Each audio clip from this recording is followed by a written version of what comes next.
So, how are you doing so far? Is everything making sense? Are all those apple examples making you hungry? Feel free to pause and grab a snack if that's what you need. We called out earlier that we use methods to get objects to do stuff.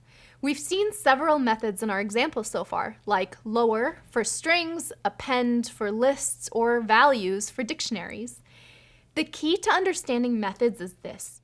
Methods are functions that operate on the attributes of a specific instance of a class.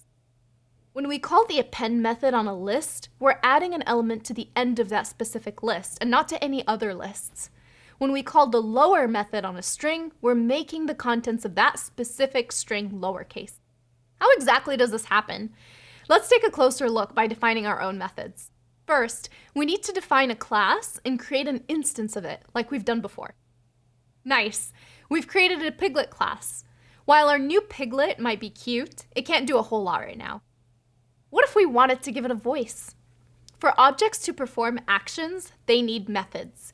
And, as we called out before, a method is a function that operates on a single instance of an object. Let's add a method to our class. You can see here that we start defining a method with the def keyword, just like we would for a function. And see how the line with the def keyword is indented to the right, inside the Piglet class? That's how we define a function as a method of the class. This function is receiving a parameter called self. This parameter represents the instance that the method is being executed on. Okay, let's try this out and see what happens. Hamlet equals Piglet, Hamlet.speak, and the Piglet goes oink oink. It sure does, but this makes the Piglet say the same thing for all instances of the class. Boring. Let's make the method do something different depending on the attribute of the instance. This time, we've started the body of the class by defining an attribute called name with a default value of Piglet. We can change that value later, but it's a good idea to set it now to make sure our variable is initialized. If you look closely at how we wrote the new speak method, you'll see that it's using the value of self.name to know what name to print. This means that it's accessing the attribute name from the current instance of Piglet. Let's try this out. So we'll set Hamlet equals Piglet. Then we can say Hamlet.name, and we'll set the name to a string, Hamlet. And then we can call .speak on Hamlet. Meet Hamlet, our Python pig. What, you didn't know pigs could talk? Well, they can in Python. In this example, the speak method printed the name Hamlet, which was the name attribute that we set.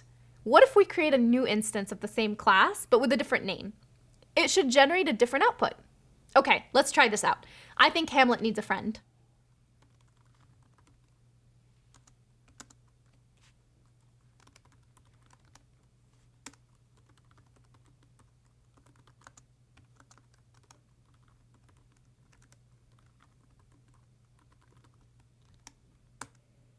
We've now created two instances of the Piglet class, each of them with their own name. When calling the speak method, each of them prints their name and not the other. Variables that have different values for different instances of the same class are called instance variables, just like the name variable in this example. Since methods are just functions that belong to a specific class, they can work as any other function, so they can receive more parameters and return values if needed. Let's check out what a method returning a value looks like. In this case, we've created a method that converts the age of our Piglet to pig years. So the value that the method returns should change when we change the years attribute of our instance. Let's create an instance and check how this method works. Piggy is 2 years old in human years. How old is he in pig years?